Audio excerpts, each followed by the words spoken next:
You see that something is downloading but it doesn't end, so swipe down from the top of your screen. You see in this case that it is Speech Services by Google. Go ahead and open Settings. Your Android may look different from what you see on the screen here. Look for something that is called App, Applications, or App and Notifications, and open that. Tap See All Notifications to see the full list of apps on your Android. Scroll down till you see the app that has been giving you problems. When open, select Force Stop. It asks if we really want to do this.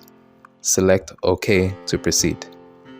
If you swipe down from the top of your screen again, you'll see that it goes away.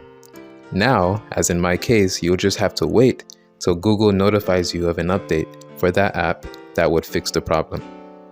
That's it for now. Stay happy.